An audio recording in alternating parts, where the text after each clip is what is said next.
Hey guys, welcome back.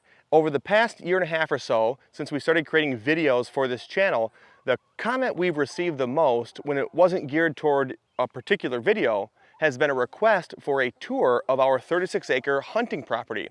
And since most of the videos that we show on this channel, along with most of the B-roll that we show on this channel, has been shot on this property, and since we've owned the property and been putting in improvements for the past 2.5 years, I think that it's time to give you guys a tour of our 36-acre hunting parcel. Now, before we head back there and start to walk around, I did want to give a brief description of the property and the surrounding area so you guys can have a better understanding as to why we're doing what we're doing and why we have the property laid out the way we do. So the first thing I want to do is take a look at a satellite image of our property and the surrounding area. And the first thing that you're going to notice is within the surrounding square mile, there is not a lot of cover. In fact, our 36-acre parcel has about 25% of the surrounding cover in the square mile, again, surrounding our property. So that really gives us an advantage when trying to control deer movement, as these deer are going to want to stick to the cover during daylight. They're not going to want to cross these open fields, whether they're hay fields, ag fields, cattle pasture, during the day, as they're much more exposed. They're going to want to stick to cover. So again, this gives us a huge opportunity because most of the local deer, when they want to travel from the north end of the neighborhood to the south end, they're going to want to use our property to do so. And if they want to travel from the cover on the west end of the neighborhood to the cover on the east end of the neighborhood, they're most likely going to travel through our neighbor's property, cut through our property on the south end, and then head off to our other neighbor's property. So again, we can control a little bit of the east-west movement along with a lot of the north to south movement. So controlling a good chunk of the cover in the neighborhood is a huge opportunity. However, there are some challenges with this property as well. On the southern half of our property, we do have a lot of hunting pressure, and it's not only just hunting pressure, it's hunting pressure from hunters that do not share the same harvest goals as us. And what I mean by that is if it has antlers, there's a good chance it's getting shot at. And by antlers, I just mean anything with antlers. So a one-sided spike is fair game. So we definitely want to incorporate that into our habitat plan for this property and give the deer a lot of incentive to travel north as opposed to travel south. So hopefully we can try to keep those bucks alive for one more season, hopefully creating an older age structure of bucks in the neighborhood. So our solution on how to accomplish this was by placing all of our food plots on the north half of our property and a lot of the bedding on the south half of our property. And this is to encourage deer movement from the south half where there's hunting pressure towards the north half where there's less hunting pressure, and then the deer can move off to the neighboring ag fields after they use our food plots. Another challenge with this property is it's only about 220 yards wide, so it's very narrow. This means there's not a lot of room for error as you push into the property. So as we walk around, you're going to notice that most of our stands aren't much further than about 25 yards from the property border, if not closer to the property border. And in order to make sure we're getting deer within range of our bow stands, we're creating pinch points and funneling deer movement probably within 50 yards of the property border, again, to create shot opportunities without ever having to intrude too far into the center of the property, leaving a lot of room for the deer, and that also reduces the chances that we'll spook deer throughout the season. And I can sit here and talk all day about our property and why we're doing what we're doing, but I don't think that's what you meant when you said you wanted to see our property. So let me give the camera to my wife, let me grab my daughter, and let's take you guys on a tour of our 36-acre hunting property. All right, so we're gonna start the tour right here, right by our pole barn, as you can see in our background. The first thing I wanted to talk about is the screen that we have to my left and then camera right. Previously in the past, we had an annual screen here, but we are kind of shifting to less maintenance, to a more perennial screen. This spring we put in miscanthus, rhizomes, and on the other side of that we have third-year switchgrass. And the reason this screen is here is because we have the house in our backyard to my right, and on the other side of the switchgrass is our food plots. So if we have food plots there and our house on this side, the deer will still use the food plots, but they're not going to use them during daylight. And if you want the deer to use your food plots during daylight in a high hunting pressure area, you just need to make sure that it's screened off, because again, in a high pressure area, they're not going to use anything during daylight if it's next to a house or if it's next to a lot of human activity. So if we want these deer to use this food plot during daylight or earlier in the day, we had to make sure that this was screened off. That was one of the first things that we needed to do on this property, was screen off our house and our backyard. So we are going away from an annual screen. We're going more towards a perennial screen. Less maintenance, less upkeep. So I just want to show you, this is first year Miscanthus and then third year Switchgrass on the back side of that. And then we have a food plot on the other side. So yeah, let's keep moving through the property here. All right, be careful, buddy. So yeah, this is first year Miscanthus right here. We planted about every 3 feet all the way down to the pole barn. It ended up being about 60 yards. We did 2 rows, staggered the rows. That way over time they fill in a lot easier or a lot thicker. And then this right here is third year Switchgrass. As you can see, it's about to my belly button right here. It still has a lot of time to grow. We're in early July right now. So it's over Mr. Blake's head right here. And then we also have, you can see here, this is Streamco willow. So we have a lot of variety in this screen. And I planted this because I want to be able to take the cuttings off of this eventually and be able to plug them in throughout the property. So we have food plot, Switchgrass, Streamco willow, Miscanthus, and then backyard house. So yeah, let's keep moving through. Ready, Charlie? Yeah, sure. There's clover. There's clover right here? Oh yeah. Why'd we plant the clover? Because deer can come over here. So the deer can come over here? Yeah, and shoot daddy deer. And shoot the daddy deers, right? That's a great idea. Hopefully it works. Yeah. But so right here, again, the camera is just on the other side of that Switchgrass screen that you just saw. We have a food plot right here. We have, we planted, or transplanted, I guess, a dogwood right there. So again, we can take the cuttings from that every year and spread it throughout the property in the low wet areas just to create more browse, make it thicker. But yeah, we have the food plots here because we want to try to draw the deer from the south side of our property to the north side and then shoot them off into the neighboring ag fields. But yeah, so this is one of our food plots. We do have a stand just on the other side of our pole barn, more of an observation type stand. We don't hunt that very often. Maybe in the early season, we'll hunt that more just to kind of observe what's going on up here, maybe get an early crack at a buck if he happens to be moving through here. But yeah, let's keep moving through and we'll show you the rest.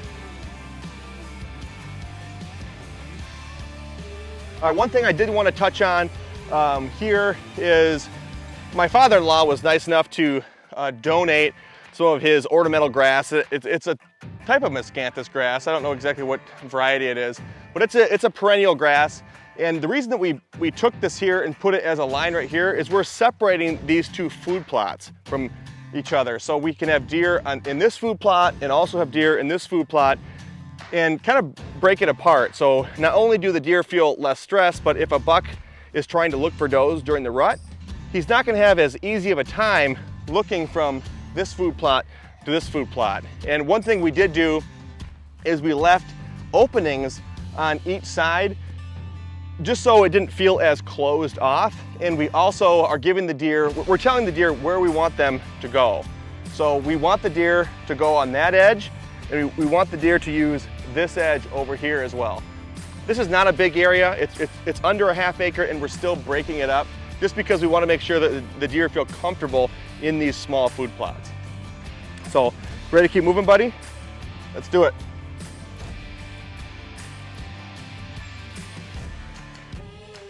So we're sticking to the food plots right off the bat here. Again, this is right where we just left that front plot. We passed that little small Miscanthus screen, and now we're in this little tiny, probably less than a ½ acre food plot. And you can see we have a blind behind us.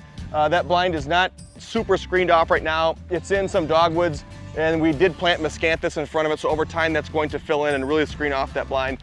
But that's a really good early season stand, a stand for my son and I to sit in to just observe deer movement in the early season. It's really close to the house, so we can sit in that stand and not disturb the rest of the property. It's not really a high odd stand for one of our target deer, but it is a good stand to harvest does and also take young hunters in because it's really close to the house. We have really good access right behind the stand, so the deer never know you're in there. But yeah, one thing that we can improve on is screening that blind off And as you can see, hopefully you can see, we have miscanthus starting to shoot up right there. So over time, that's going to fill in and really hide that blind. But while we're here, I do want to say this clover plot looks like it can be cut. It's, I mean, bro, waist high, Blake. Stand up for a second. Show these guys. Yeah, it's pretty high on him right now. So most of it is flowering. So we probably can come in here and mow it down. Looks like we're gonna get some rain tomorrow, so maybe we'll cut it later today. But all right, Blake, let's keep moving. Did you want to say something? All right, what do you want to say? The deer eat that vine and we shoot it. Oh, that vine right there? Well, yeah, it looks like they eat it, doesn't it? Yeah, it kind of looks like they eat that vine. Do they? Well, they don't really eat it. They chew on it sometimes. They kind of like just put their, they like to put their scent on it so they can smell it. Yeah, that's what they do. They put their scent on it. All right, let's keep moving and maybe show them some deer beds. And I will talk to the deer beds. Oh, you'll talk about the deer beds? Okay, well, you can tell them about the deer beds. All right, let's keep moving. Let's check out the deer beds.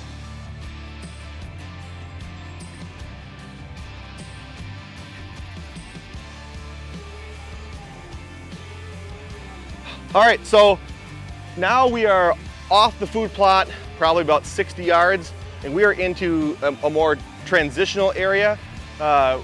We have bedding in this direction and food behind the camera, what we just left. I'm gonna try to talk as fast as I can because the bugs are terrible right now. But this is an area that we really like to hunt. This is an area that we can shoot the deer or have opportunities at the deer as they're moving from bedding to feeding. This is kind of textbook bed to feed pattern, hit them in between. And our access is right along the property line, straight back this way. I'm not gonna focus a whole lot on access in this video because our access is very, very simple. It is right down the property lines. We're never in the middle of our property to access stands. Our stands are pretty much on the edge of the property and shooting towards the middle. And we try to encourage the deer to, we kind of push the deer towards our stands along the edge. And so this is one of our stands.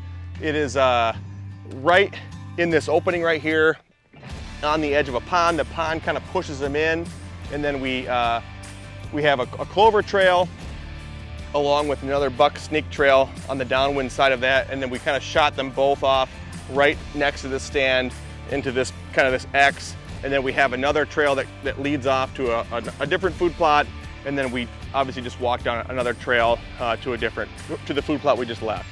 But yeah, we gotta try to keep moving as fast as we can just because the bugs are terrible. Ready, buddy?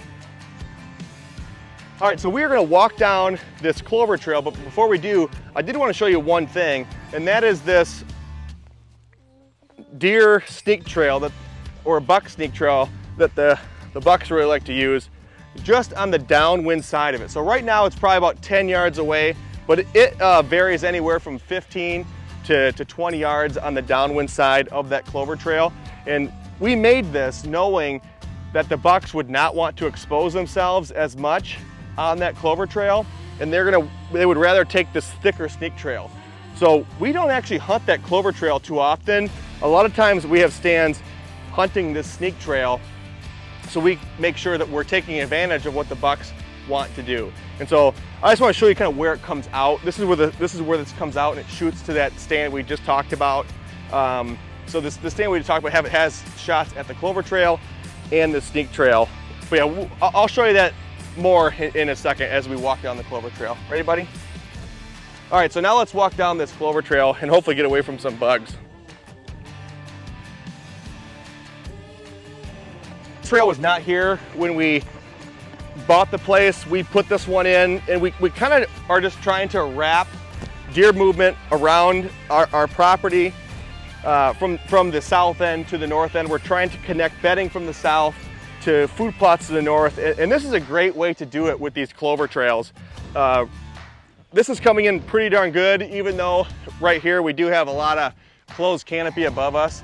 But the biggest thing you want to make sure you're doing with these clover trails is making sure it is thick on both sides so the deer feel comfortable using it, and you have an exposed canopy on top, open canopy. You want a lot of sunlight because it does much better with full sunlight.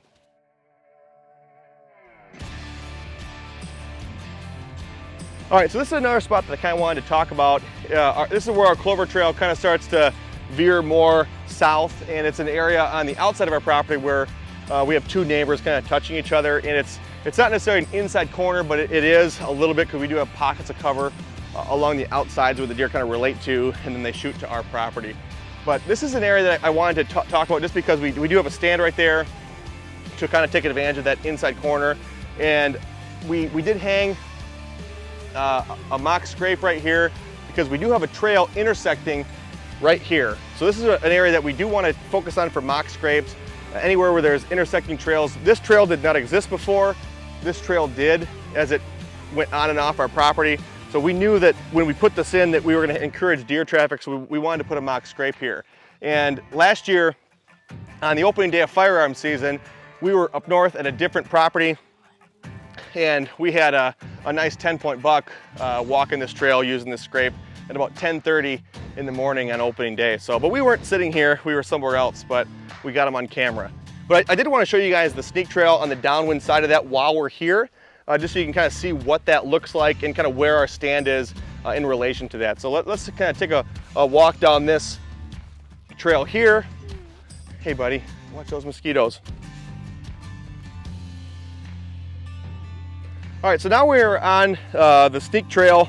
It's running kind of this way, and the stand is actually back up on there. You might not be able to see it right now, but that's where the stand is. It's probably about 10 yards that way, so it's about a 12-yard shot to this scrape, and then it's maybe a 30-yard shot to that scrape over there. So that stand can shoot the sneak trail, and that stand can also shoot the Clover Trail, so you have multiple options. So if a buck is on a doe up there on the Clover Trail, you got a shot at him. If he's trying to just descent check that trail down here, you got a shot at him as well. But come this way, and I just kind of want to show them what this sneak trail looks like, I guess.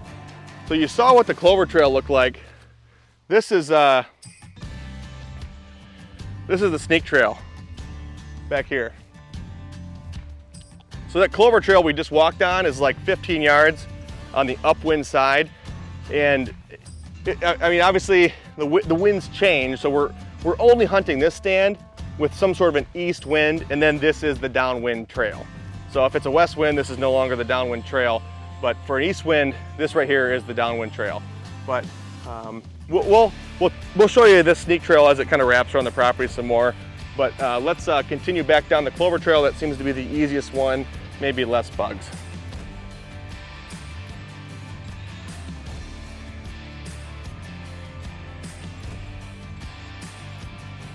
We are headed back to different food plots, and then we're going to start coming into different bedding areas as they branch off to this trail right here.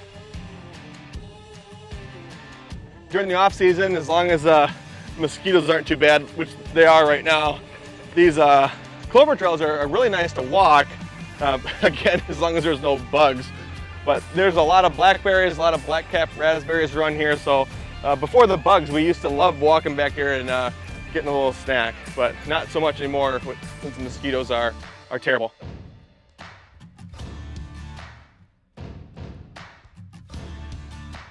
All right guys, so we're gonna take you into 3 different bedding areas. We have a lot of different individual beds that we've made throughout the property, and they are gonna be, a lot of them are on the inside. So on this side of the property, that's the outside, that's more towards our access towards a neighboring cow pasture. The inside is where we have a majority of our deer beds, and we have them funneling out to this Clover Trail, and then the deer have the option of taking a left or a right, and we hope that they take a right towards the food plots, but deer are deer, they're going to do what they want. Every once in a while they will take a left, but we are going to focus on 3 larger bedding areas just to kind of show you what they look like. One was cut 2 years ago, one was cut last year, and one was cut this past January, to kind of show you the different stages of different bedding areas. All right, so we are at another intersection right here, and then another stand location. A lot of our stand locations, if you're gonna probably sense a theme, it's at intersecting trails. And I'm sure for a lot of you guys that have been hunting for a while, your stand locations are very similar. It's just a higher probability that you're gonna have encounters with deer at intersecting trails.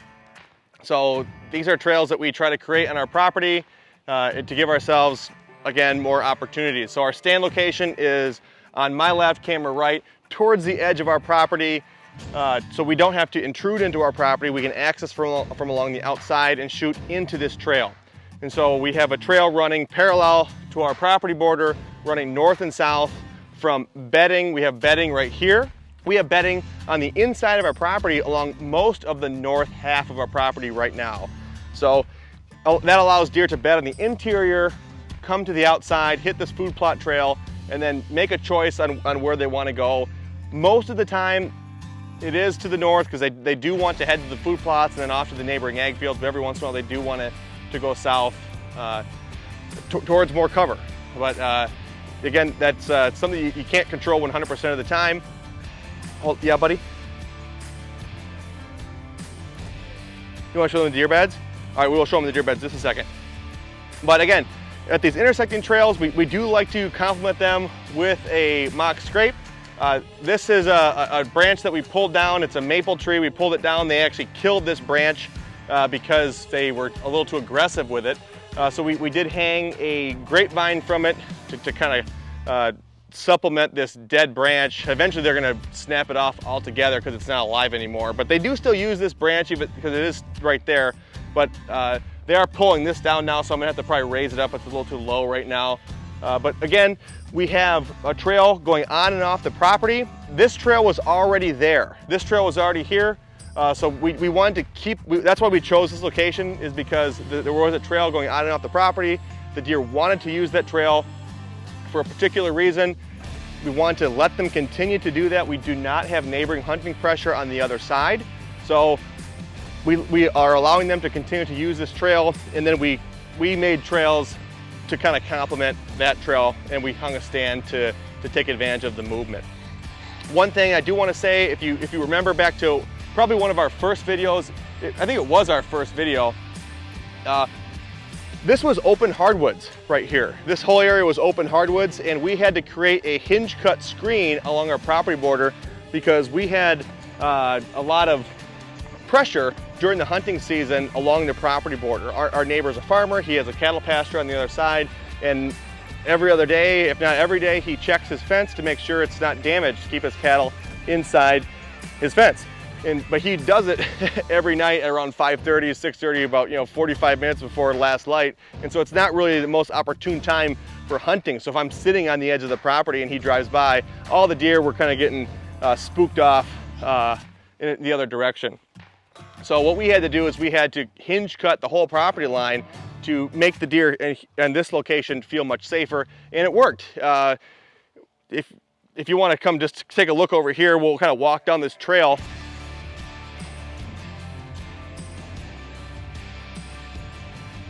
You can see it's a wall of cover now.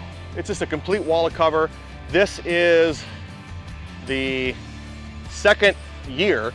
So it was 2 years ago we cut this wall down, we hinge cut it, so all these trees are still alive. But now they're growing horizontally, but they're also growing vertically up off the trunk. So there's a lot of cover here, and we made sure to cut this hole so the deer can continue to move on and off the property where they wanted to initially, and then our stand is kind of in that white pine just above the hinge cuts. So this is a really good stand to hunt deer movement all season long, especially during the rut as they move and checking bedding area to bedding area, food plot to food plot. This is also a spot where we still need to add a water hole. That's going to go on the other side of the camera just to kind of really make this intersection that much more attractive. But hey, Blake, did you want to show them some deer beds? All right, so I told you we'd see 3 bedding areas. This is one of them we're going to check out right now. This one was cut last year, and we're going to be able to see how much growth we got in 1 year. So, all right, buddy. There's going to be a little bit of pokies in here. I'll try to get them away from you, okay? Yep, you can come in. We get a lot, like just in 1 year, you get a ton of new growth. And this is one thing you got to kind of do is keep your deer trails open. Just one, so you can come in here and do more maintenance, but then also the deer have a nice easy way to come in and out, and you're kind of telling them where to go. So this is an entrance and exit to the bedding area. And again, it shoots off right to that Clover Trail, right to the stand that we were just at. I know, you don't want to touch those. Those are pokies.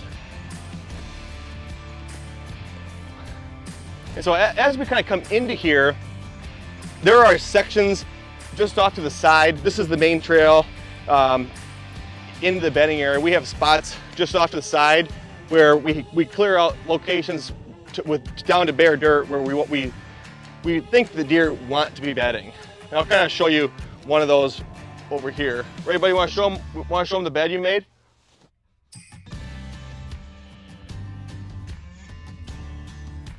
And so when we're making these bedding areas, we try to follow the trees to the outside so we can have a nice open area in the middle. Again, having multiple ways in, multiple ways out. And then we also like to try to create spots for them to bed down in. So within this one bedding area, there are multiple locations where they can bed. We'll show you kind of one spot right here. When we're trying to create locations for them to actually bed in, we do hinge higher so the deer can kind of get underneath those hinges and bed under there. That's just what we find on this property, that in the other properties that we hunt on, that they do prefer to bed in. They prefer to bed underneath things. Yeah? Sure. There's a deer bed over here, and deer come over here. Deer come over here, and there's a deer bed? All right, let's show them what you made. Yeah, so my little helper here helped me with this deer bed. Again, it's nice and thick, high stem count, and then they like to bed right here underneath this elderberry bush. They like to bed underneath these maple hinge cuttings. And so one way in is right behind the camera, and the way out is straight back. So there's multiple ways in, multiple ways out. They do like to bed next to this log right here. You can see we cleared this area out one time, this bare dirt, and they've kind of kept it bare ever since by just bedding down right there. Yeah, buddy? You can go over there, sure. Well, I can't go over there with Charlie. So in this one spot, we do have a lot of different deer beds. We have one here. My son just went to one. We've got probably 1, 2, 3 behind me, and then there's an exit. So there's 5 little deer beds just in this one little section. And this is just one section of this one bedding area. And so you have opportunities if you're able to cut down sections of your woods, whether it's traditionally felling trees or hinge cutting trees or a combination of both. You can create cover on your property. You just have to take the extra step of coming in here and clearing it out. You want to make sure you're having multiple ways in, multiple ways out, and you're actually kind of clearing out these beds, making it comfortable for these deer to lay down. And then over time, it's going to get thicker. As long as you open up the canopy, it's going to get thicker, and the deer are going to feel safe in here. The cool thing about this particular bedding area, it's right off another food plot that we're going to see next, and I can sit in a stand and watch these deer stand up from this bedding area and then work their way down the Clover Trail and come into that food plot. So it's kind of fun to actually watch what you create work. I know, I'm going to shut this backpack. We're going to keep moving to the next food plot, and then we're going to kind of go to we're going to go down the Clover Trail and then up the hill.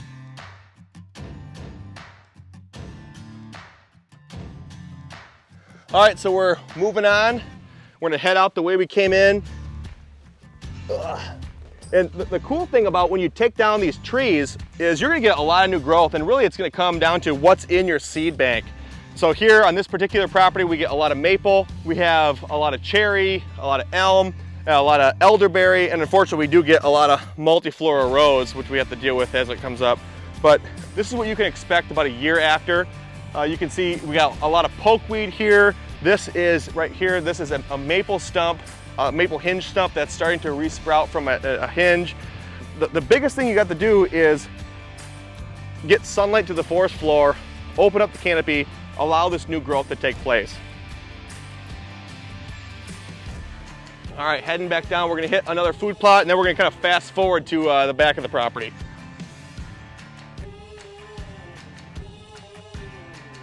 All right, so now we are coming into a food plot that we created last January. This used to be, again, closed canopy woods, but we decided that this was a spot that we wanted to have a food plot. We had a great on and off the property trail coming right here, so it kind of created a good opportunity to put a food plot right here to take advantage of that movement. And what we did, we really just took down a lot of the trees, cleared off the brush. We still have a lot of our logs right here we have to take back and split.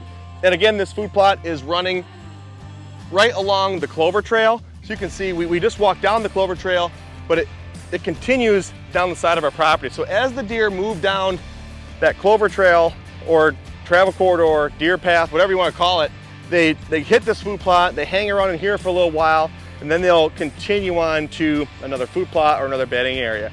So this gives us, again, opportunities. If we wanted to hunt a food plot, this is a smaller food plot. It's probably, I don't know, an 1/8 of an acre in size. And we have, again, our stand is on the other side of this hinge cut wall.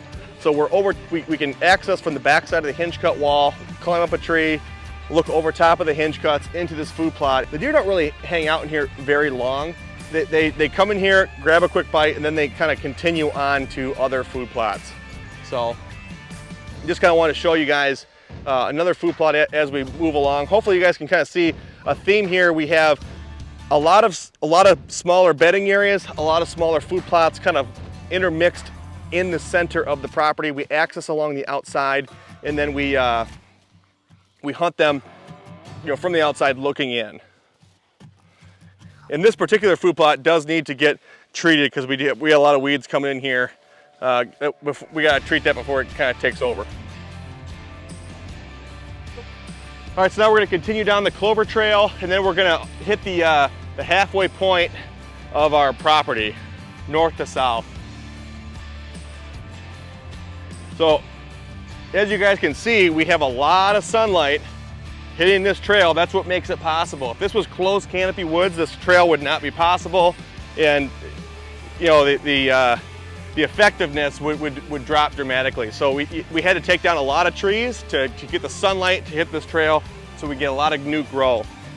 And again, we are hinging trees away from the trail to try to block movement away from the trail to encourage movement down this trail. And so that's what helps the deer, or helps kind of direct them down. Now, that doesn't happen every time, but more often than not, they do go down this trail. So this is another stand location, so I did want to stop briefly and talk about it, not very long, but it's, again, along the edge of our property, shooting in. We have a scrape right here. The deer scrape along this entire trail. There's a ton of limbs that over the course of the season, from Labor Day when I stopped coming out here until the season starts, a lot of limbs grow in and they scrape along all of them. But this is one that I have year round that they use, and that's the one that if they use during that stand, I have an opportunity at. So I just kind of wanted to show you guys one more stand location. And the reason that stand location is there is because up here, we do have another trail and a deer bed that the deer use to kind of walk on and off the property. This trail right here was here when we bought the property, but it was never this defined. And one thing we did to really help it out is there was a lot of trees that were kind of falling over the trail, and the deer would have to jump over them. So we went through it and we cut the trees, opened up this trail, because again, this is one we wanted to promote. And so we just kind of opened it up for them, made it much easier. And now you can see it's a cow path. And it actually literally is a cow path now, because our neighbor's electric fence on his cattle pasture a couple weeks ago went down, and the cows found this trail and then found our food plots. So for a few weeks, this actually was a cow path. But even before they were doing that, this looked exactly like this. So you can definitely tell this is one you're not going to miss scouting. But yeah, again, there's our sneak trail. Let's go see that again. The sneak trail that we saw in the very beginning, about 400 yards to the north, we have that wrapping around the side of our property on the downwind side of that food plot trail. So bucks during the rut, if they do not want to expose themselves on that food plot and food plot trail, they can just stay in cover and use the sneak trail. So again, the sneak trail runs north and south. This right here is probably the furthest away it is. It's probably about 30 yards on the downwind side. And it looks like we got a little hinge cut here that went the wrong way, Mr. Blake. And you can kind of see what this looks like. This is the sneak trail. So we have food plots, bedding areas, Clover Trail, sneak trail, and then property line. And we are hunting basically this sneak trail and that Clover Trail and this intersection all at the same time with that tree stand. So hopefully that makes sense. how you're trying to just kind of use what the deer are giving you on your property already and kind of create improvements around that, but at the same time trying to put bedding and food in spots to kind of influence where you want the deer to go. You're never gonna have them go exactly where you want all the time, whether it's feeding where you want or bedding where you want, but you can encourage where you want them to do that and kind of increase the chances of that happening. Again, increasing the chances that you're not spooking deer and having, you know, opportunities at your target deer. But now let's kind of head to the back quick. There's not really much to see back there. We've been putting a lot of focus on the front 20 acres and kind of, unfortunately, neglecting the back of it. So it's not gonna take that long to show you what's back there.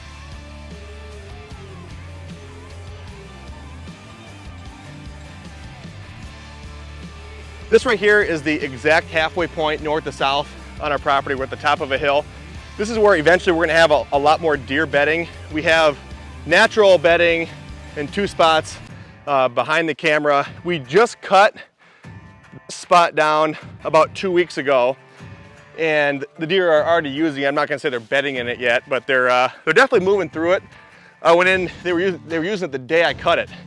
I cut it maybe at like, I don't know, 6 o'clock, and I came back after putting the kids to bed at maybe like 8:30, and there was a bastard group of bucks moving through. So that was kind of fun to see it the very first night. But one thing you're gonna notice as we move back here through the back part of our property is it's very open. Again, we haven't put as much focus back here as we have in the front, and so it's more open back here. We don't get as much deer activity back here because it is so open during daylight anyways. So over time, that is one thing that we need to focus on back here, is taking down more trees, making it thicker, just so we can hold more deer on this property, and again, more hunting opportunities. Because it's great hunting back here, but we need to make it better.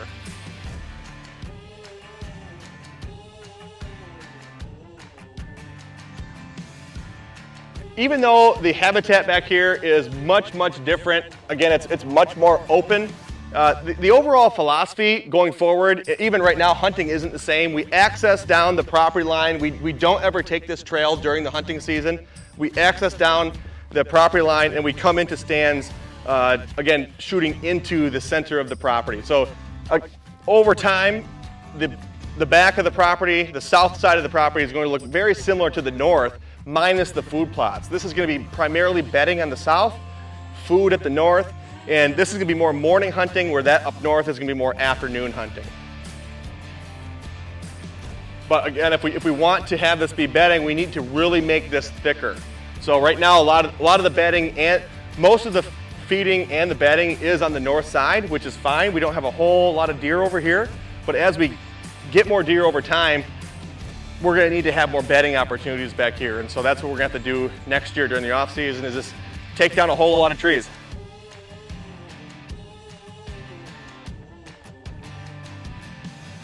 And we are walking down kind of an access road, an ATV road, but these are the trails that I really like to have wrapping around my property to kind of direct deer movement, because the deer use these trails during the hunting season and even right now, and because it's an easy path to take. If they want to walk through, you know, all these young maples, it's not going to be super hard on them, but it's easier to walk on this trail right here. So that's what they do. They do have trails that cut through the young maples, but it's a lot easier to use this trail, especially once everything gets cut down. This is going to be a lot easier for them to walk down. It's very similar to our Clover Trail in the north half. This is all that we really made to make that Clover Trail. We just made an access road and then planted it in clover. So with this, we just kind of made access roads. We wrapped them around our whole property just so we can kind of have a layout or a foundation to direct deer movement, and then we can hunt this trail from the outside. So again, this trail is on the east side of our property heading south, and then it kind of wraps around and heads straight back.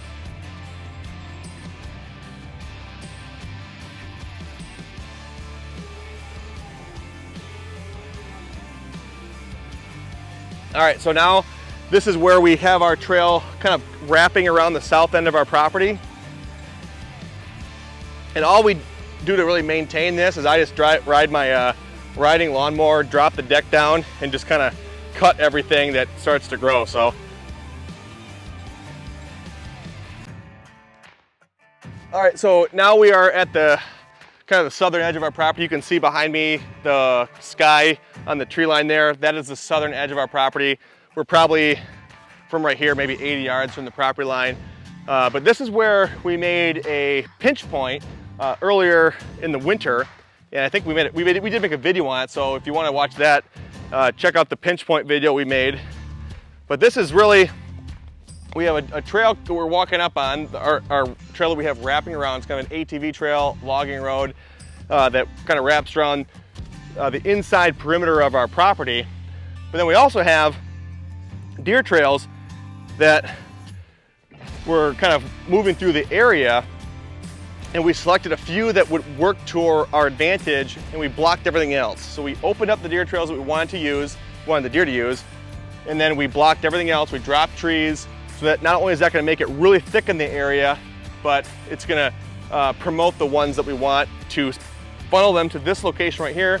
We put in a water hole. We have a scrape. Our water hole needs to be filled in a little bit more. Again, our neighbor's cows got in here, and they're a lot heavier than deer, and you can tell they're pushing in the sides. I can't even push in that side, but somehow they were able to push that in. We do have some extra clay right there, so we can fill it in, but I'm glad that the fence is fixed because they were kind of doing a little bit of damage here. So, all right, well, let's keep moving on. Again, this is a kind of a pinch point we made. We dropped a bunch of trees, funneled deer down to this one location. The trail that we made wraps around the outside. We also have trails that kind of crisscross right here. We made it better with a mock scrape and a water hole to kind of give them an incentive to come to this one spot. We took down trees behind the stand to make sure that deer can't travel behind the stand. So hopefully this location can deliver in the fall. Really excited to hunting this stand in the morning during the rut. All right, ready, buddy?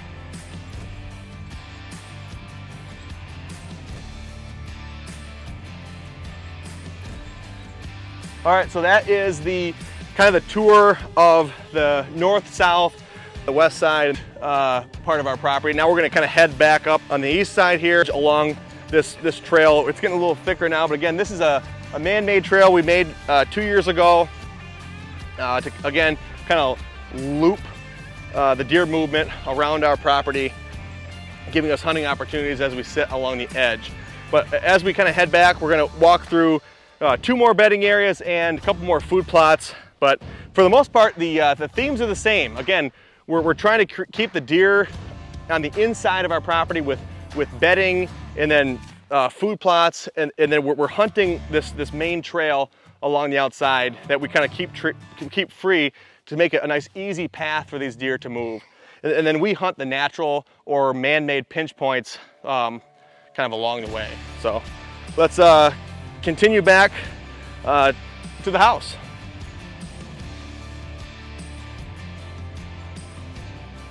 So we're gonna keep moving, but this is another high odds stand location. We have our trail that we made going north and south, but we have another east-west trail that we promote. This one, if the deer are trying to get from the cover to the west and they want to go to the cover to the east, this is the trail they take. So this is a really high odds stand location as they're trying to move east to west.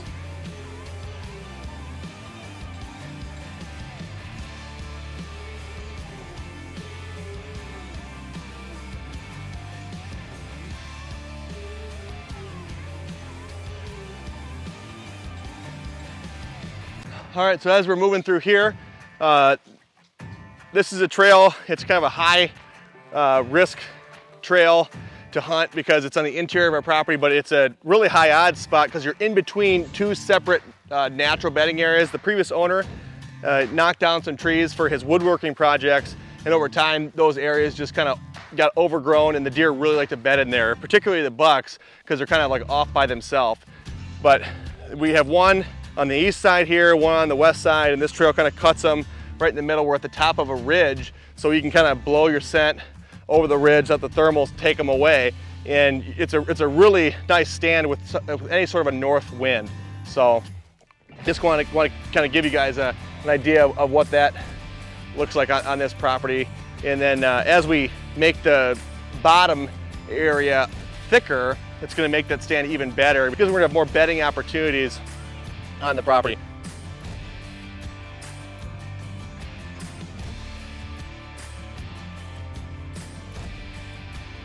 All right, so I'm going to briefly touch on this spot right here. This is not completed yet. This is a future project we'll make a video on. We're at the center of our property again, but now we're on the east side here, and this is an inside corner.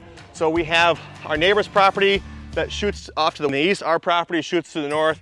We have a hayfield right there, and this is an inside corner as the deer don't want to cross that hayfield. They want to cut the inside of the woods, but there's lots of different trails that they want to cut the inside of the woods here. They have trails close, trails further back. One thing that we're going to do is we're going to kind of promote a single trail, and we're going to promote this one right here. We kind of already have it identified, and we want to promote this one as it's further inside our property and away from my neighbor's bow stand. So we don't want to give him more hunting opportunities as the deer try to cut that corner. So what we're going to do to do that is we're going to take down a lot of these trees blocking these other trails. A lot of the trees, yep. And what that's going to do is that's going to kind of push the deer in two directions. They can either choose to go into that field, which they probably don't want to do. Not going to say they're not going to do it every once in a while, but more often than not, they're probably going to choose this trail right here, the trail we want them to take inside the woods, inside the cover. And then as we walk down this trail, clearing it off for them. Here, good job, buddy. Okay, keep it clear. Watch your foot. There you go. And as we walk down the trail that they use, again, this is an existing deer trail, so we are making it much easier for them, but this was an existing deer trail that we marked in the off season with flags right here. Yeah, be careful, go fast into that broken tree. As they walk down this trail here, they're gonna hit a mock scrape, a water hole, and then as they're doing that, we're gonna be sitting in a ladder stand about 25 yards on the downwind side with shot opportunities. So this is a really high odds stand location, again, because we have multiple trails coming in here. We have access roads that deer love to travel on. They love walking these easy access roads. They're already taking this deer trail all the way to our food plot, and we're gonna be pushing them to this spot by knocking over the trees. So again, this is a really high odds stand location. But yeah, let's continue walking down this trail, and we'll kind of hit one of our food plots.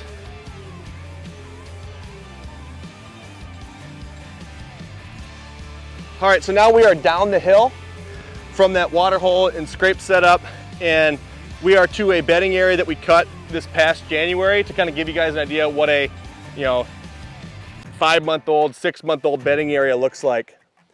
There's not a whole lot of growth, minus the hinge cuts the first year.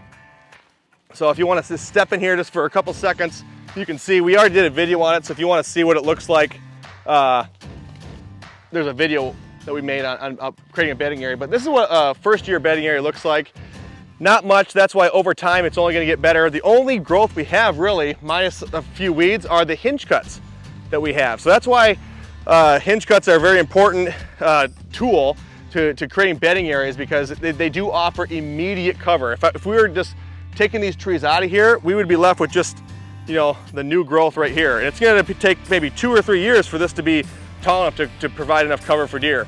But because we have hinge cuts, the deer are using this, and they are using it, I wouldn't say on a daily basis, but probably every other day they're using this bedding area right here. But let's keep moving off to our food plot.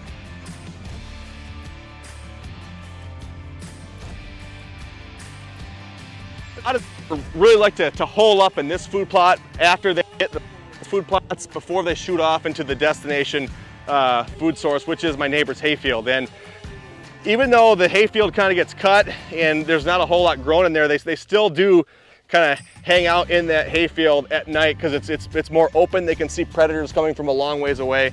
But some deer do stay in this food plot all night as well. But we're going to be heading into a bedding area just over here to show you guys what a 2-year-old bedding area looks like, and then we're going to be heading back to the house.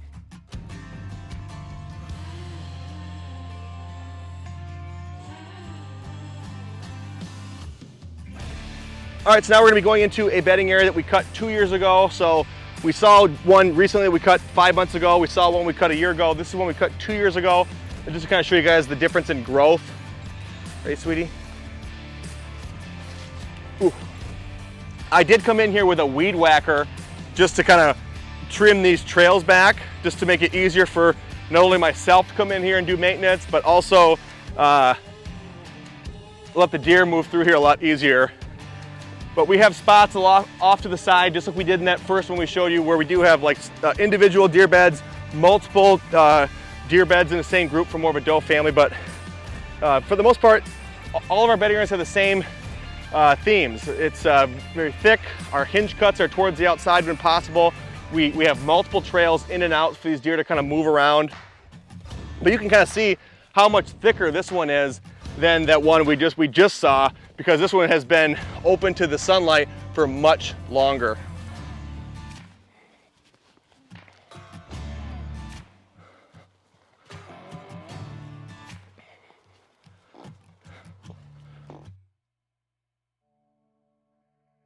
All right, so now we're leaving that bedding area. We're heading to food plots and then back to the house.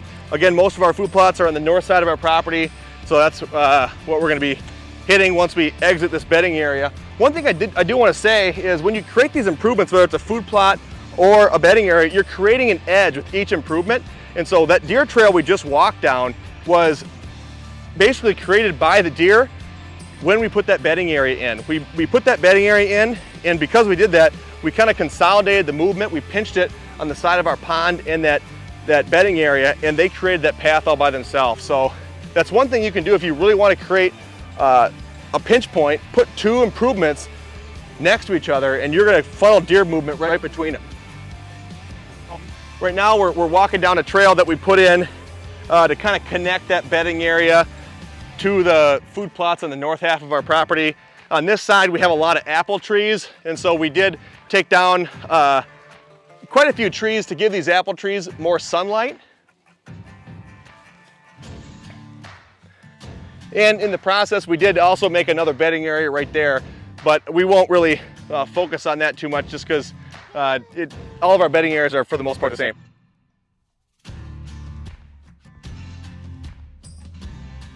All right, so now we just exited the trail that connects one of our bedding areas to this food plot, and we haven't been to this food plot yet. This is one that runs north to south on the east side of our property. And as you can see, we also use it as an access road. We drive our ATVs up and down this trail. But all of the stands, again, if we are gonna hunt this trail or this food plot, are on the outside. One we just passed, it's just behind the camera.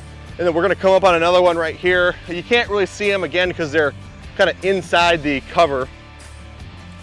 The one we just passed does have a shot to the food plot, but the one stand right here does not. Again, I try my best to not be too close to these food plots and hunt the deer more when they're moving to and from the food plots. But this right here is a really good spot for deer movement, again, because we have a lot of trails intersecting into this one spot, and so our stand is in the timber just on the downwind side of this intersection. And this spot right here gets a lot of movement from the local bucks. And as we wrap this tour up, I do want to just kind of show you why screening is so important. Right now we are standing where the deer are going to stand, and you can see right now they can see our house, right? And so switchgrass alone is not enough. Our switchgrass right now, again, is to my waist. It's probably only ever going to get double that height, and even at double the height, it's not going to screen off our house. That's why an annual sorghum screen or a permanent miscanthus screen is needed to really screen off this food plot. And even then, it might not screen off the entire thing, but screening is incredibly important if you want the deer to feel comfortable moving in these food plots during daylight. But hopefully that gives you guys a good idea to how this property is kind of laid out, and the different improvements we put in over the past 2 years. Again, we bought this property in 2018. We moved in Halloween of 2018, but we didn't really start improvements until kind of January 1st of 2019. So it's been about 2.5 years worth of improvements, kind of doing as much as we can, but also taking our time to make sure we don't kind of rush things at the same time. But if you guys do have any questions on what you saw today, or maybe any suggestions on what we could possibly do better, please leave those in the comment section below. I'll get back to those as soon as I can, and we will see you guys in the next video.